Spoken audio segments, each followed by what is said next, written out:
ভোরের আলো মাত্র ফুটতে শুরু করেছে।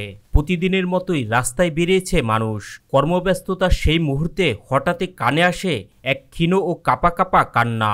পথচারীরা থমকে দাঁড়ায়। আশেপাশে কোনো শিশু নেই, কিন্তু কান্না স্পষ্ট। শব্দ অনুসরণ করে এগিয়ে যেতেই সবার চোখ কপালে ওঠার মতো পরিস্থিতি। আওয়াজ আসছিল, আওয়াজটা সে আর আন্দাজ করতে পারেনি যে কিসের আওয়াজ। আমি যাচ্ছিলাম, আমরা বলতেছিল যে এখানে দেখো তো কি যেন একটা আওয়াজ করতেছিল।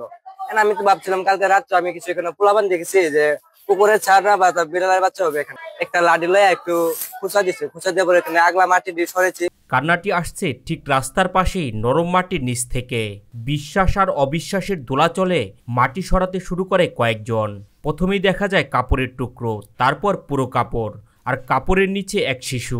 আরো ভয়াবহ দৃশ্য, শিশুটির বুকের উপর চাপা দেয়া ছিল একটি ইট। ওই ইটটা উপরে ছিল, আর কাপড়টা ছিল, কাপড়টাতে আপনার পুরোপুরি বাচ্চাটা মোড়ানি ছিল। আর একটা মিনি পুলি বেগে পিঠে মাথাটা নিচে করে ওই বাচ্চাটাকে আপনার নিচে একবারে পুঁতে রাখছিল। আমি সব মাটি সবকিছু সরাইয়া বাচ্চাটা আমি তাও ভাবি নাই, ভাবছি কুকুরে ছানা। আমার মাথার পিছনের সাইডে খালি অল্প চুল দেখা যাচ্ছে। তারপর আমি বার করছি, বার করার পরে দিন আমি ঘুরাই দিকে যেন একটা নবজাতক শিশু। আর একজন ভাড়াটিয়া মহিলা, উনি খোঁজ খবর নিয়ে দেখে যে এই মহিলা গর্ভবতী ছিল, 7-8 মাস ধরে গর্ভবতী, কিন্তু তার পেট এখন নিচা দেখা যাচ্ছে, নিচা দেখা যায়, কিন্তু তার পেটে সন্তান নাই। চেক কইরা দেখে, কাপড় উঠায় দেখে যে তার পেটে সন্তান নাই। কি বলবো, চেক করছি আমরা, 3-4 জন মহিলারা চেক করছি। চেক করার পরে 2 দিন আগেও তার বাচ্চা বড় ছিল, ব্ল্যাক ভর্তি। দেখার পরে সন্দেহজনক আমরা সবাই গেছি, কারণ ওনার পেটে বাচ্চাটা ছিল। বাচ্চাটা কই? একটা নবজাতক শিশু তো মারা গেছে। আপনি কি এই বাড়িতে থাকেন?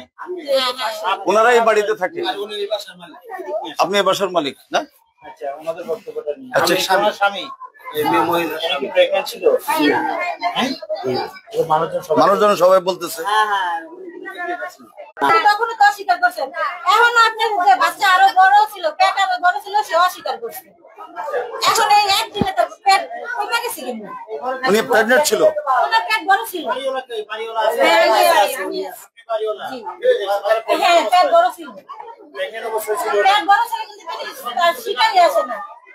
স্বীকার করলে কি হয়? গ্যাস হয়েছে বলে।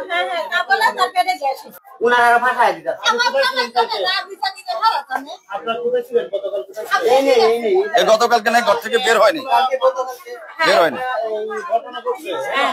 বাচ্চা পাওয়া গেছে, সবাইকে দেখছে, আপনাদের স্থানীয় জনগণ সন্দেহ করতেছে করবো, আইনগত ব্যবস্থা আছে। বাচ্চাটা নিয়ে আসতে বলো না।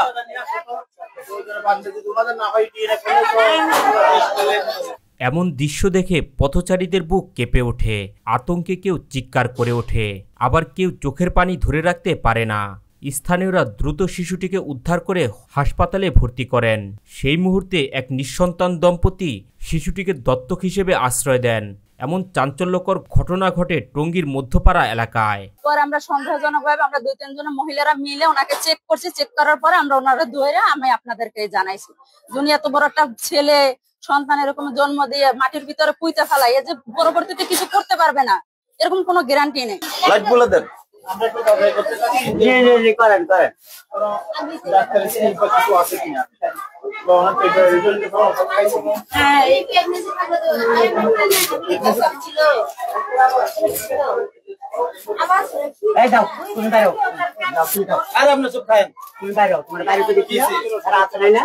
আপনার সমস্যা কি? বাচ্চা আমরা পাইছি, আমরা বাচ্চা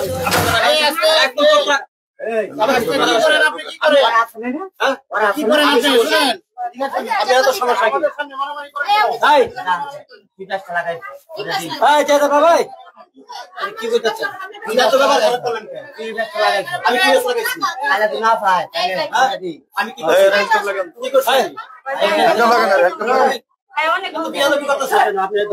কিন্তু গতকালকে বাচ্চা পাওয়ার পরে আমরা সবাই এখানে, বাচ্চা পাওয়ার পরে সাংবাদিক আসছে, পুলিশ আসছে, সবাই আসছে, কিন্তু ওনারা দুজনে, একজন হাজবেন্ড দুজনে, একজনও ঘর থেকে বের হয়নি। ঘটনার পর এলাকায় শুরু হয় কে এমন অমানবিক কাজ করলো। সন্দেহের তীর যায় ভাড়াটিয়া দম্পতি খালেদা ও স্বপনের দিকে। পুলিশের জিজ্ঞাসাবাদের মুখে তারা স্বীকার করেন ভয়াবহ অভাব অনটনের চাপ থেকেই তাদের এমন নিষ্ঠুর সিদ্ধান্ত।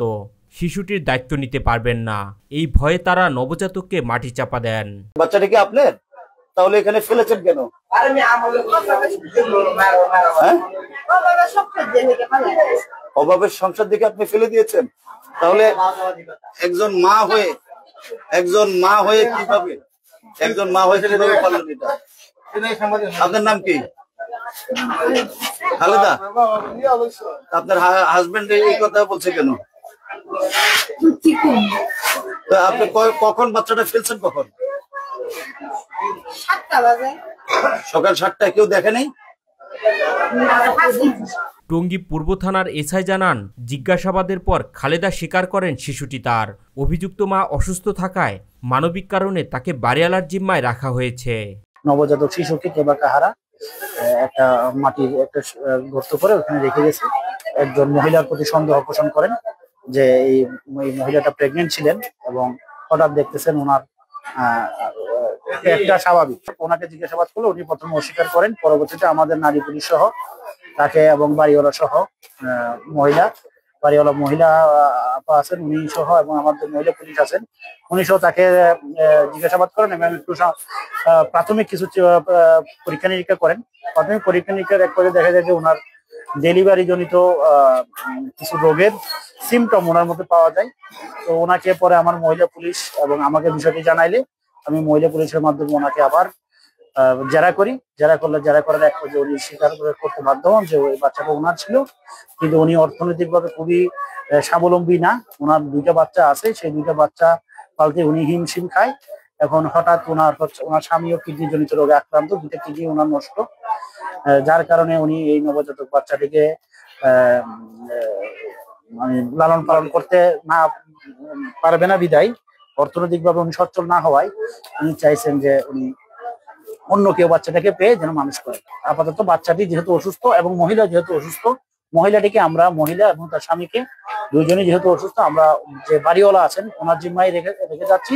পরবর্তীতে কেউ চাইলে কোনো অভিযোগ পেলে বা কোনো আইনগত ব্যবস্থা আমরা ওনাদের বিরুদ্ধে বা যে কারোর বিরুদ্ধে আমরা এই ঘটনার সাথে যারাই জড়িত তাদের বিরুদ্ধে আমরা আইনগত ব্যবস্থা নিব। কিন্তু সাময়িকভাবে ওনারা যেহেতু অসুস্থ, মানবিক বিবেচনা করে আমরা বাড়িওয়ালার জিম্মায় আপাতত রেখে যাচ্ছি। এখন নামাজের টাইম হওয়াতে আমরা আপাতত এখান থেকে ওনাদেরকে জিম্মায় রেখে আমরা এখন চলে যাচ্ছি। এই স্বীকারোক্তি শুনে আশেপাশের মানুষজন বিস্মিত।